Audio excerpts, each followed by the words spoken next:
I'm walking around the room, I see most people completing A, no problem. You want to plug in for the year 2013. Since it tells us T equals 11 represents the year 2011, we're going to put in 13 for 2013. And then that's just something easy. You just type it into your calculator to evaluate. And I'm seeing lots of good labeling around the room, so check yours. Did you label correctly? Should be listed as dollars, and then make sure you attach that billion. That's very different from $40.35. So that would be pretty important. Okay. To answer the question for B, in what year does the U.S. spend $80 billion, what are you guys doing? Anybody want to offer a problem-solving method?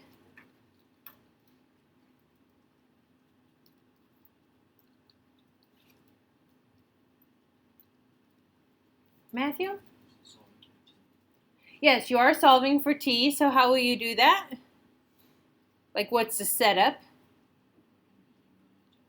Yeah, 80 billion is the amount that you spent. So you plug in 80 for S, and then like Matthew said, go ahead and solve for T. So if you plug in 80 for S, you can kind of see this looks like a problem from yesterday's assignment. You need to isolate the exponent and its base. So that would be 0.1129t is my exponent. Its base, it's really just touching the E. So I would need to divide by 9.3. I really don't even care what 80 divided by 9.3 is, so I'm not even going to do any calculator work right now. It's like 8 point something, right? But now that I've isolated the base and the exponent, I can use the inverse operation. So what's the inverse to a variable exponent?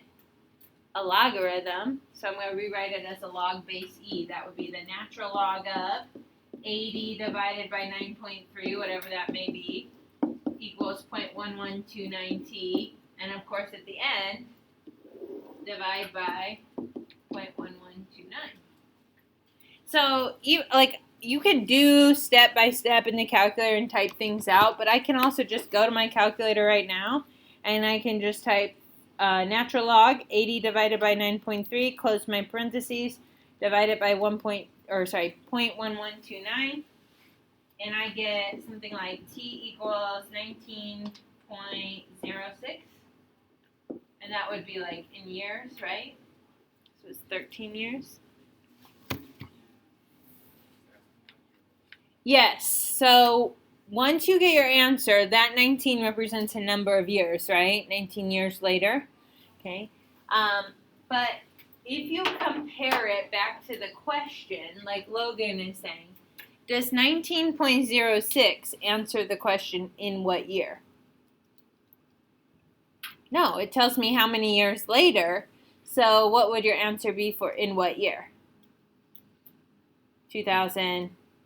Okay. So in 2019 would be our correct answer here. Now, you do have to be careful with questions like that. Like, what if you solved it and instead of like 19.06, which would round down to 19, what if it ended up being like 19.9? If the question was, in what year, and you solve for T, and T is 19.9, that still happens in the year 2019. So you do have to be careful in a problem like this. You wouldn't want to round up to 2020 because you're saying like that moment when it topples over 80 billion in spending, that happens in 2020. But because you're rounding up, it really happens probably sometime in late December or in December of the previous year. So think thoughtfully about what you're answering and be careful with rounding ahead. And that would be true for like people. Usually for people, if I don't have enough, I might round down. So be thoughtful. Okay, any questions on the warm-up? Okay, so we can continue this method of solving to do problems like financial problems. So in the notes section, we start with example 1. How long will it take an investment of 1,000? So I'm thinking about financial problem. This investment of 1,000, that must be my principal, the amount I start in my account. to double if the interest rate is 8%. Be really careful with your interest rates. You got to change those into decimals. And your interest rate is compounded quarterly. How many times is quarterly? 4. So this is n equals 4, and I know I'm using my compound interest formula, P times 1 plus R over N raised to the N times T. Okay. Versus continuously, how many times is continuously? All the time. And so in continuously, we use the other formula, which is Hertz. So remember, E, the natural base E, represents what happens if you're growing all the time. If we increase N to infinity, then we get closer and closer to the value of E. And that's something you would have studied in Algebra 2. What's the other really important piece of information in that problem that I haven't labeled? Jillian? Answer is double. Excellent. This is an easy one, like when you're working on a quiz or a test and you're all alone and you're just kind of like reading it in your head. It's easy to gloss over the fact that it says how long to double. But that's really important because your how long is saying you're going to solve for t again, right? What's the time? But then that means that you need to know what the amount in the account is later. So the amount to double would mean that your amount is $2,000. So see if you can use the correct formula, if you can plug in correctly, and if you can solve for t for me. I'll give you a few minutes to do that. So you got to plug in, and then you got to solve for t. Note that on your test on Wednesday, you are responsible for the 2 compound interest formulas. So you would need to know those.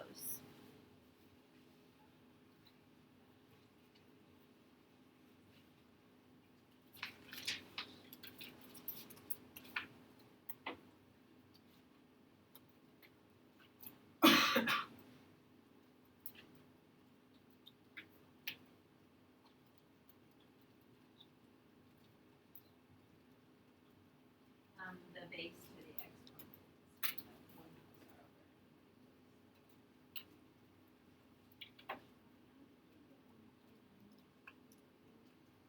Okay, you can't multiply 1,000 by 1 plus R over N right here because this one has an exponent and you about it. So you should start by dividing by 1,000.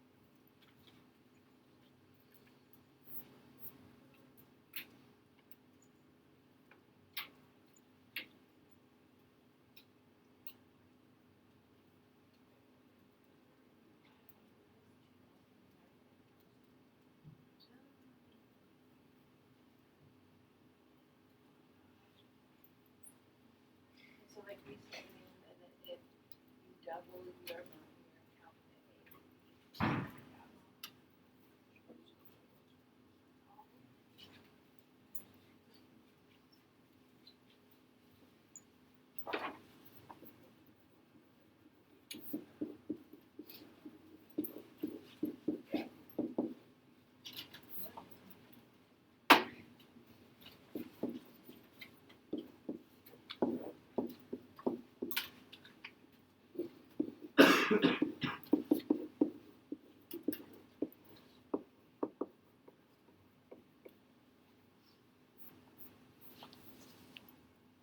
Okay, so I have my setup there where I plugged in, and really important again to remember, if you're being asked to solve for time and you have only one equation, that means that time can be your only unknown, your only variable. So if you had written yours as like A equals 2,000 and then you still had a variable of t, that would mean you either know t or you know A, but you can't solve for both of them if you only have one equation. So we would want to plug the 2,000 in for the A value. The other thing you want to be really careful of is PEMDAS. So you can't multiply this base 1 plus r over n by 1,000 because that has an exponent of 4t. And in the order of operations, or PEMDAS, exponents have to come before multiplication. So don't jump the gun and multiply these things and then do a log. You have to get rid of the thing that's being multiplied in front. The inverse operation to multiplication is division. Okay, so when we divide by 1,000, we're going to get 2 equals 1 plus 0.08 divided by 4 raised to the 4t. Now, as I walked around, I saw some people who did like 1 plus r over n in the calculator. And on this one, it's okay because it comes out to a terminating decimal, 1.02. So if you wanted to use that instead, that would be okay. But do you remember there was a question on the homework that kind of looked like this now? Except it had 365 in it. I think it was number 43. So hopefully when you saw that one in the homework, you were like, hey, that looks like a compound interest problem if I were compounding daily.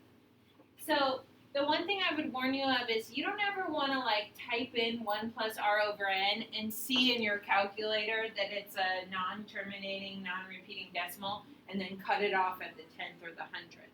Because you just rounded what I would call severely in the middle of your problem. So like we are working with these calculators, we can see what we're inputting, it's going to do all the work for me. I generally just leave it as 1 plus r over n. That way I never have to worry about rounding it. Again, this one is okay because it comes out to a terminating decimal, but otherwise I would leave it. So now I've got my base and my exponent all alone. My variable is in the exponent. What is the inverse to a variable exponent? Inverse operation is logs. Okay, we need to be able to answer that like immediately. The inverse to a variable exponent is a log.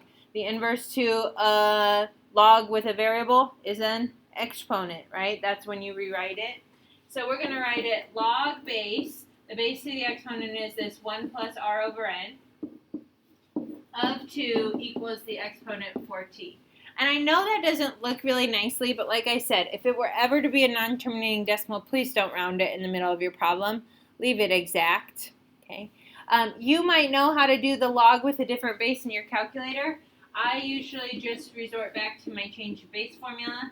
I can do the common log of 2 divided by the common log of 1 plus r over n, my base. Base is always on the bottom. And then that equals 4t. I think you get something like 35.00 stuff, okay, in the calculator. And then I would just take that and divide by 4. So I think this one comes out to be 8.75 years. But there's just like some small details in there with solving that you want to be careful of. And we want to try to avoid rounding in the middle of the problem. Okay, now if I solve the PERC formula, it sort of does the same thing. I'm going to start by dividing by that 1,000. So I get 2 equals e to the 0.08t. Of course, this one looks a lot nicer because I don't have that 1 plus r over n for my base. So I have the base and the exponent all by itself. To solve for a variable in the exponent, I'm going to use the inverse operation, which is a log. This is log base e, so I can do natural log of 2 equals 0.08. Divide by 0.08, and t equals, is this one 8.66 years? Now, check the reasonableness of your answer. One was compounded quarterly, the other was compounded continuously. You should make more money when you compound more often. So if we're talking about time, it should take less time for an amount to double compounding continuously than if you compound quarterly. Because when I compound continuously, I'm always adding interest in and I'm earning interest on other interest. So that gets me more money faster. Those numbers should be pretty close. Notice 8.75 years and 8.66 years. That's not a lot of difference. And then, like, if you thought about monthly has to be in between those two things. So it's not a huge difference. You notice the difference more if you have, like, more money, okay? Or if you had, like, higher interest rates. Okay, any questions on that financial problem? Okay, next up are the exponential and exponential growth and decay models. So if you want to add to this bottom part that this happens on page 238, if you want to like see those again or like read about the models, you can look in the textbook at page 238. I'm going to say a few things that will be helpful. Remember that exponential growth and exponential decay do not necessarily mean your graph is increasing or decreasing, although that does match the two graphs that we have up here. Okay. But exponential growth and exponential decay refers to your rate of change, like the stair steps. So as I move to the right in an exponential growth model, my stairs become taller and taller. The rate of change is getting bigger and bigger. I'm moving faster and faster. When I have an exponential decay model, my stair steps are getting smaller and smaller. So my rate of change is so small I barely even notice it's changing. It looks flat as I go to the right as it approaches its horizontal asymptote. I did change. So like if you look in the textbook, those are going to be the same formulas that the textbooks give you.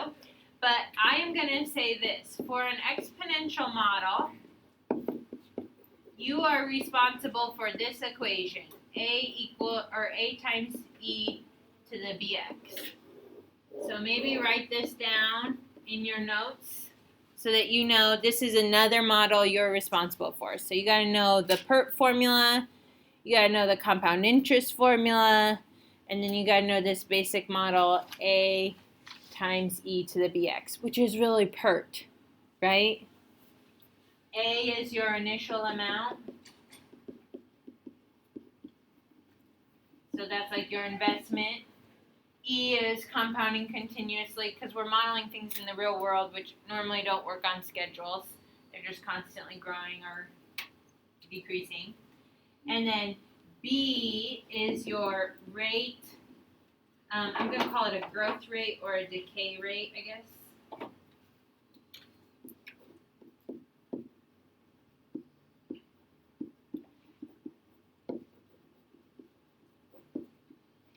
And how will you know when it's growth? How will you know when it's decay?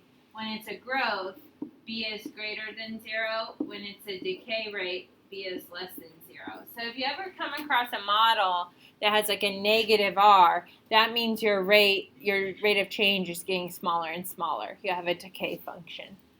Okay. And then Y and X are the variables, okay, the things that change.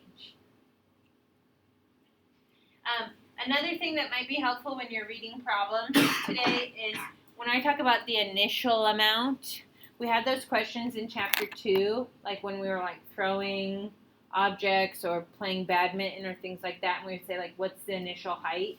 And I know like for a lot of people on that quiz, I wrote the initial height is at time 0, like at the very beginning.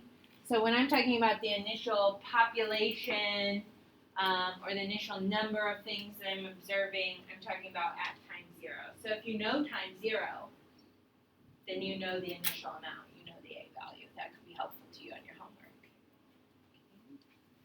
homework. So I changed my models, and I just look at the B value. If it's positive, it's growth. If it's negative, it's decay. There's a third model. Okay, so I put a star around that one, A times E to the bx, which is really just PERT. There's a third model, but you don't have to know this one. Okay? You don't have to know. So you don't have to memorize.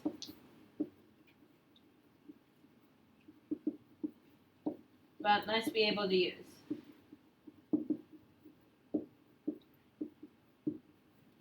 So this is called the logistic growth model, and we would plug in for the A, the B, and the R. So like you see in the example, you have some numbers in there. And I could ask you problems where you would plug in for X, and then you would just evaluate it. Or you might have to plug in for Y, and then you have to solve it. Okay, so you have to be able to use that equation. Just a quick word about the logistic growth model. If we were modeling things in the real world, a lot of things can be modeled by exponential growth or exponential decay. Population being one of them, right? As more people exist in an area, then there's more people to have other children and things like that, and your population increases exponentially. But we would all agree, and we kind of talked about this way back at the beginning, that at some point your environmental factors don't allow for you to keep increasing at that rate. So the same could be true for like disease modeling. Okay, so years back, 4 or 5 years ago, there was the outbreak of Ebola in Africa. Okay, first a few people have Ebola, then they get Ebola and they start like spreading that to other people. More people have Ebola who spread it to more people, and all of a sudden you have this crazy outbreak where all these people have Ebola, right? But then governments come in, we teach people proper practices, we're doing things to help. There's a limited population. Ebola can't spread like that forever, right? So then it levels off. So that's the logistic growth model.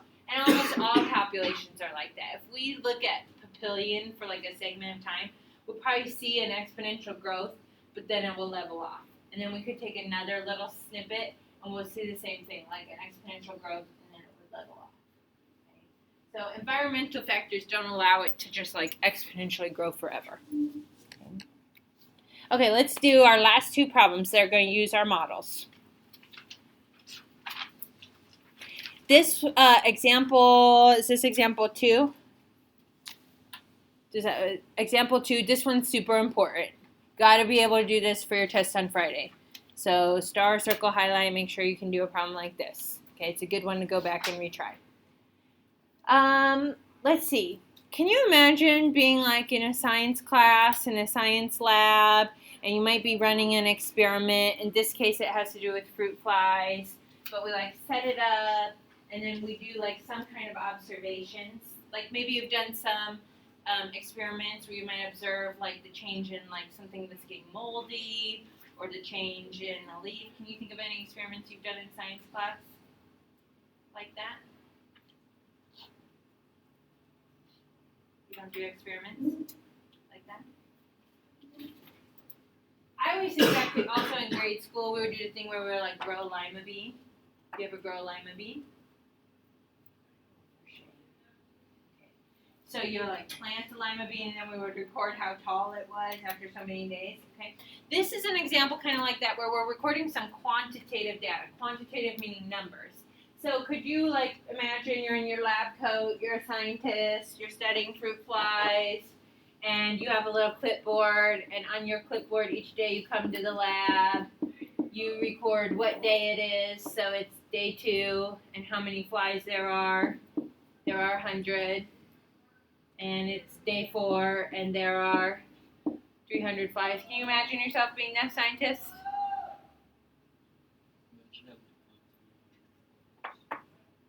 What?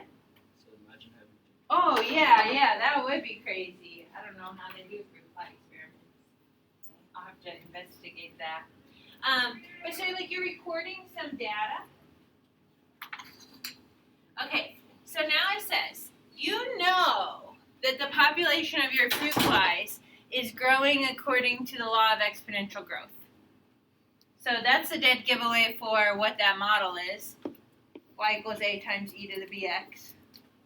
Where I have some initial amount of fruit flies, which I didn't record, okay, or that data is missing from my table, and then I have some growth rate, which since it's a exponential growth, I know that b should be greater than 0.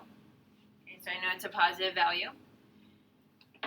Okay, what do you think the numbers in your table might represent in your model?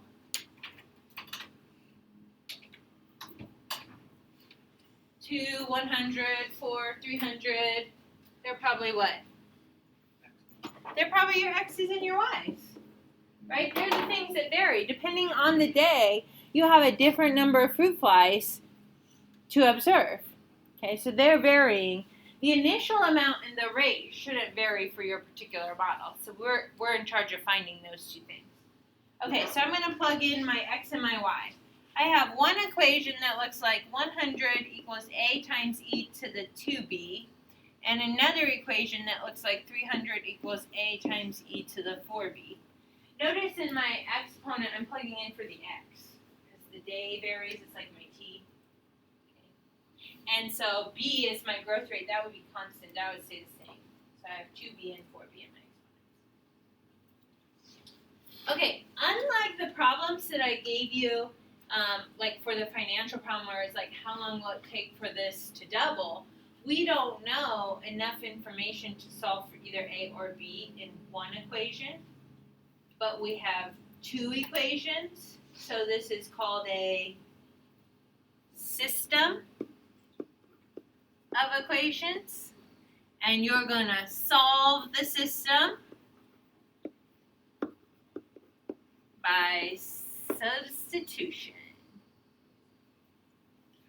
So you have two equations and two variables. You have different ways that you can solve. Substitution is probably going to be your easiest method here. So substitution, step one. Technically, you could solve for A or B in either equation. I will tell you that with an exponential growth model, when you don't know A or B, it's easiest to solve for A. Because think about solving for B. You're going to have to turn that into a log, right? Let's not do that right now.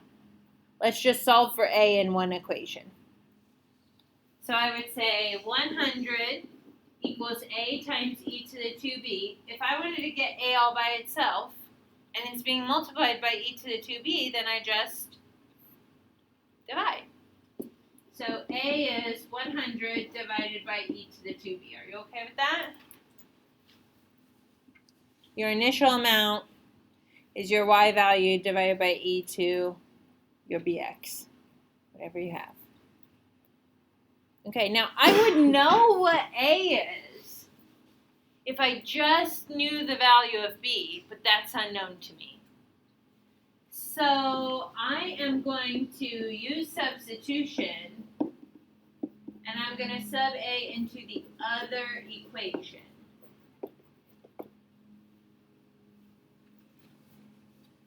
So I solved for A in the first equation. I don't want to plug it back into this first equation. That's not going to be super helpful. I'm going to plug it into the other equation. So that would say 300 equals 100 over e to the 2b times e to the 4b. It's just A times e to the 4b. But I know A is 100 over e to the 2b. Randall. No, because the days was 4. I must have been sick the third day. I didn't report to the lab for whatever reason. Okay, so now, are you okay with this? If you multiplied these things together, it would be 100 e to the 4b over e to the 2b. You just multiply across on top, and you have your denominator. What would you do if you were dividing e to the 4b by e to the 2b? Subtract your exponents. That's quotient of powers property from Algebra 1. So I'm going to subtract my exponents. That's 300 equals 100 e to the 2b. If you want to make a little note to yourself, you subtracted the exponents. Does that now look like an equation that you could solve? Yeah, it's just like the problems we were doing in the financial section. Divide by that 100. So you get 3 equals e to the 2b. I've isolated the exponent in its base. To get to the variable in the exponent, I have to use the inverse operation, which is a log base e. So that's natural log 3 equals 2b. Way to answer right away. And then divide by 2. So I just type that into my calculator. I'm getting natural log 3, close my parentheses, divided by 2. The more decimals you go out, the more accurate your next answers will be. So, oops, I skipped one. I'm going to go 4 numbers out. So 0.5493 is my b value.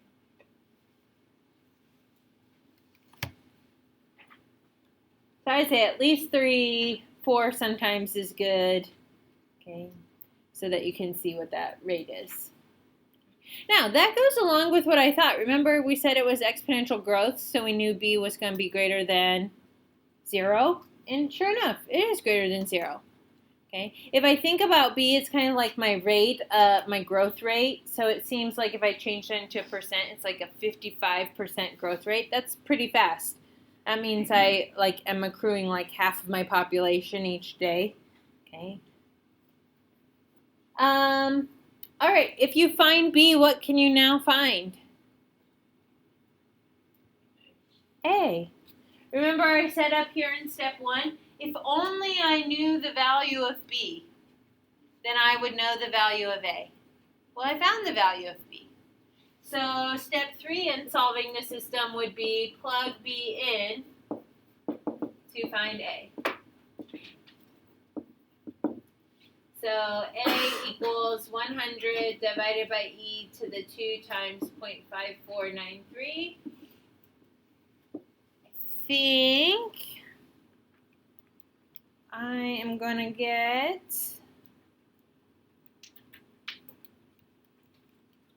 like 33.3 or 33.33. You know, that represents your initial population of fruit flies, and I think we could all agree we didn't start with 33.3 fruit flies. But because this is our model, if we choose some decimals for that initial amount, then our outputs for the other days will be closer to the actual count. So we're just slightly more accurate. So it's okay if your initial amount is a decimal, but it represents people or flies. You can answer with a decimal there. So now I have a model, which would be y equals 33.33. Remember, that's your initial amount at time 0. So on day 0, when I start my experiment, that's how many I started with, times e to the 0.5493 x.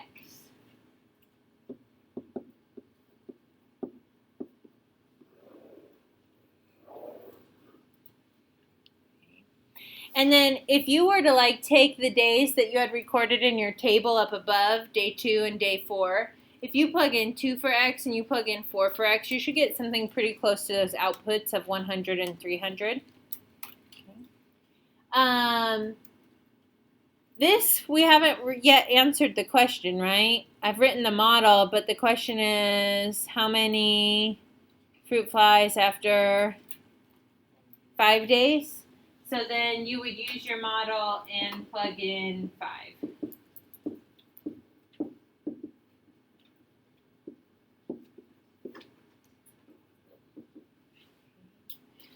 So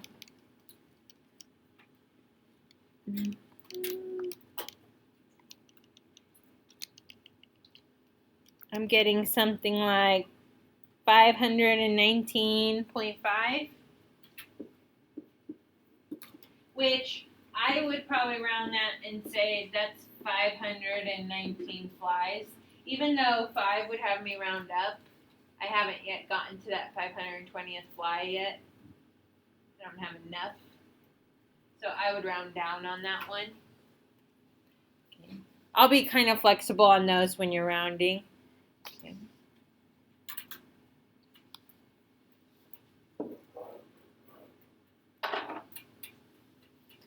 Okay, now you want to be really careful about your data, and understanding what's happening here. So that was 5 days later, right? We're saying there's 519 flies. If I input, yes. If I put in the 5 and the 519 in my table, some people might be look at it too quick and think that it doesn't really look like exponential growth. This is going up by 200 and this is going up only by a little bit up 200. But remember, there's a difference in the number of days here. So this first one went up 200 over the course of 2 days. This was only 1 day later, and I already have 219 more. So it is growing exponentially, my rate of flies is increasing, okay, as there are more flies. Does anybody have any questions about that process? It's solving a system of 2 equations in 2 variables. I want to say one quick thing, and we'll do the last example, so don't pack up just yet. On your homework tonight, there are 4 problems. One of those problems it might be number 30, I'm not sure. One of those problems has like this table of like 6 or 7 different countries. And it gives you the population in one year and the population in a later year. And it asks you to make a model for each of the countries. Okay? I want to respect your time. If you don't have time to do all 7 countries tonight, that's okay. If you've got other assignments that you need to do, that's fine. You don't have to do the whole problem, all 7 countries. But please don't come to class tomorrow without having done at least 2 of the countries. Like that's basically the fruit fly problem. So you need to be able to do that where you take a population one year and a population another year and make a system and solve. So just kind of keep that in mind that, like don't get overwhelmed with that question if you're like, I'm stopping. I've done 3 countries and I'm not going to do another one. That's fine. But have done some of the countries. Okay, last problem. This is just, I want to show you like what I might ask about like a logistic growth model. So I know up here where it gives you the model, it has that backslash. Okay, that just means division, right? We didn't use an equation editor for that, so that looks like what you would type into your calculator. You can kind of skim over this problem really quickly, but if it asks how many students are infected after 5 days and I give you the model, plug in 5 for T, right? So we would just say y equals, and this will be 5,000 over 1 plus 4,999 e to the negative 0.8 times 5. And if you want to do that all in your calculator at one time, just remember that anytime you have plus, minus, or multiplication in your denominator, that you would have to protect that with a set of parentheses. So after you divide, open a set of parentheses and do your 1 plus all that stuff. So I'll put up what my answer is if you want to try typing it in. I get 54 students are infected. Now there's a follow-up question which I want to make sure I get to. Yes, sir? Okay, I will come look at it. There's a follow-up question that I want to get to that says, when will the college cancel classes?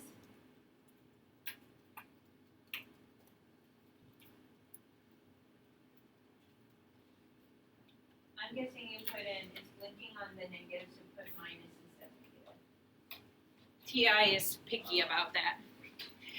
They want to know when we're going to cancel classes. So when you read through the problem, you skim it. What do you know about when the college cancels classes? 40% of the population. And what is 40% of that college? How did you get that? Yeah, you got to go back up to the top. You know the college campus has 5,000 students. So do you know how much 40% is? Yeah. 0.4 times 5,000, that's 2,000 students. Okay. So in this example, that's when we're setting the y equal to 2,000. And let's just really quickly talk about what would you do first to solve that equation? That's what I do. My variable is kind of tricky. It's up in an exponent, so I'm thinking about using a log at some point. But at the same time, it's down in the denominator, and I don't want it down there. So I would start by multiplying both sides by the denominator. If you were thinking about cross-multiplying, that would also be an acceptable start to your problem. And with this 2,000, this is kind of like our financial problems. We don't really want to multiply it through. We just want to move it to the other side. So divide by 2,000.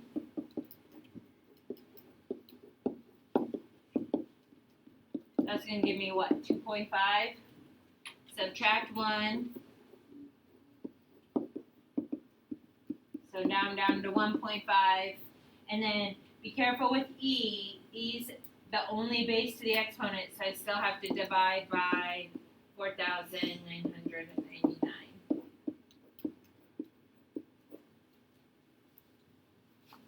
And then I can rewrite as a log. So now that I've isolated the exponent and its base, that'll be the natural log of 1.5 divided by 4,999 equals negative 0.8t divided by negative 0.8. I think this comes out to like 10.1 days. So it says like after how many days? I would answer after 10 days. Like that morning of the 10th day, you don't have enough people to cancel class, but you will during the 10th day. Of course, we might assume that if they were so close to 40%, that maybe the college would cancel the night before. Like this is an epidemic. Let's stop going to class and spreading it. Okay. Okay, you have those 4 questions on your homework. Please take time to do at least a couple of the